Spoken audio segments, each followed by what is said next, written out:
Müdürümüzün üstünlüğünde önemli bir çalışmayla sağ olsun. Bu okulumuza kazandırdığımız ikinci Türkiye birinciliği. Tebrik ediyoruz. Evet, tebrik ederiz. Hocam, teşekkür ederiz.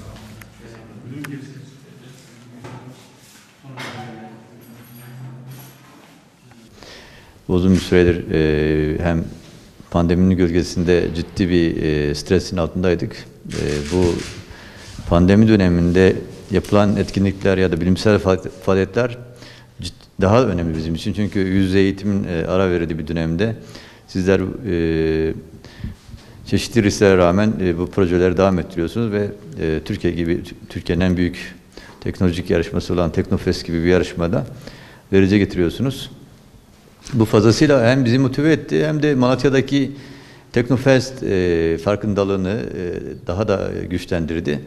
Tabii biz geçen sene 110 projeyle başvurmuştuk Teknofest'e. Bu seneyle beraber biz 217 projeyle katıldık.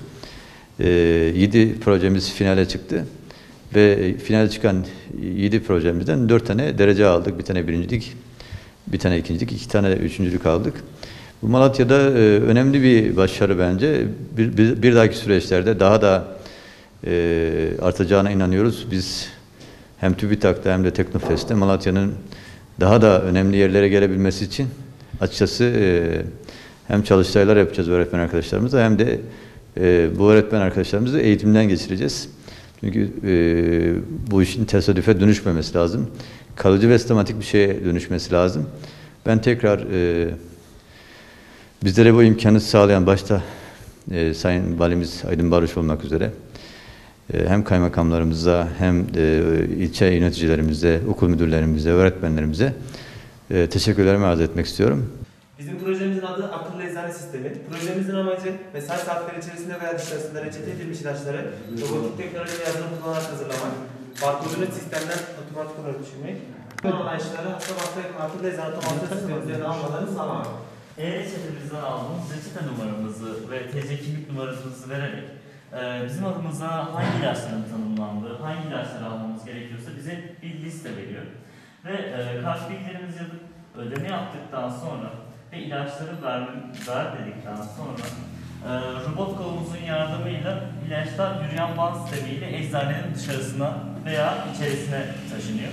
İlaçlarımızın hepsi sırasıyla alındıktan sonra bize nasıl kullanılması gerektiğine dair bir bilgilendirme reçetesi yazılıyor. Bu sayede karmaşık ilaçların üzerinde yazılan karmaşık bilgilerdense rahatlıkla hem hastalar daha bilinçli olmuş oluyor hem de eczacılar zamandan tasarruf edip hastaları daha fazla psikolojik olarak rahatlatabiliyor bu yoğunluğu. Ben size biraz mekanik tasarımından bahsedeyim. Biz öncelikle sistemi yönetmek için Arduino kartımızı kullanıyoruz ve yazılımımızı da bunun üstüne kurduk. İkinci olarak XY mekanizması yani robot konumuzda hareketi için sistem motorlarımızı Malatya Eczacı Odası'na randevu alıp oradaki Eczacılar Başkanı'yla görüştük. Bir şehirde kaç nöbetçi eczane oldu ve neye göre belirlendiğini öğrendik. Ondan sonra akış diyagramını ortaya çıkardık. Bizim yenilikçi yönlerimiz ise bizim cihazımıza benzer diğer ülkelerde cihazlar var. Ama bizim onlardan hemen 7 tane farklı özelliğimiz var. Eczacı raftan alıyor, barkodunu okutuyor, böylelikle birazcık daha fazla zaman akmış oluyor. Hem eczane içerisine hem de eczane dışarısına ileri geri olarak taşıyıcı banttan taşınabilmesi.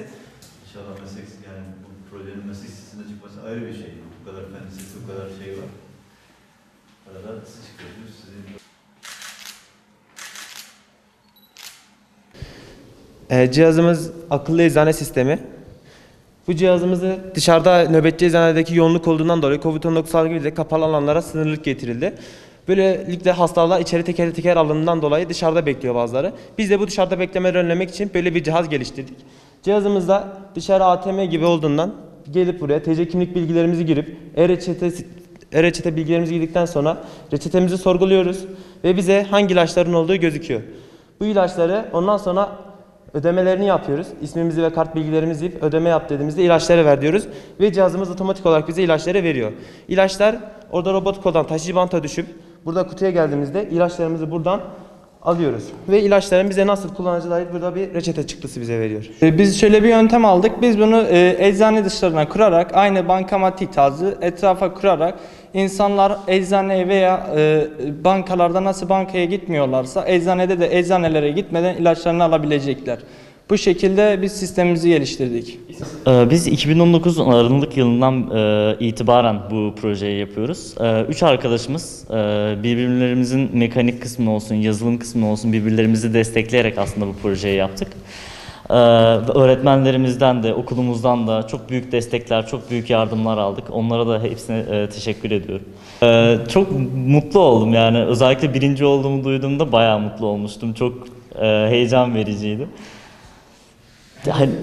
Evet, kendimle, okulumla gurur duydum. Özellikle meslek lisesi önyargısının da önüne geçmiş olduğum için ayrıca mutlu oldum. Yani herkese çok teşekkür ederim bu emek geçen. İlerideki hedefiniz nedir yani? Daha büyük bir hedefiniz var mı? Evet, ileride yazılım mühendisi olmak çok istiyorum. Bir projenin hayata geçmesini istiyor musunuz?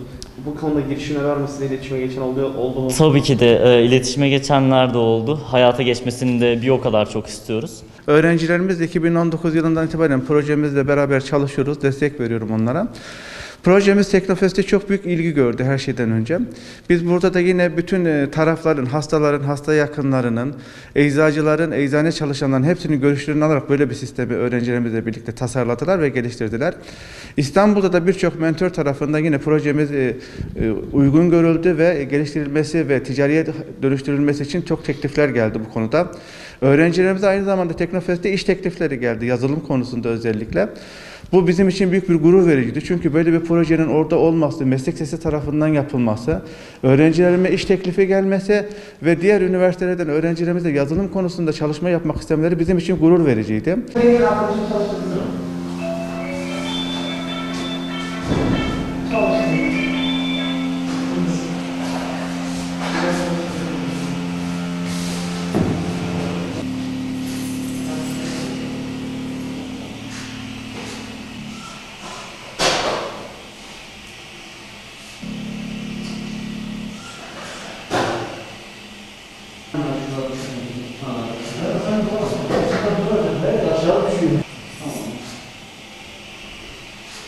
aldığımız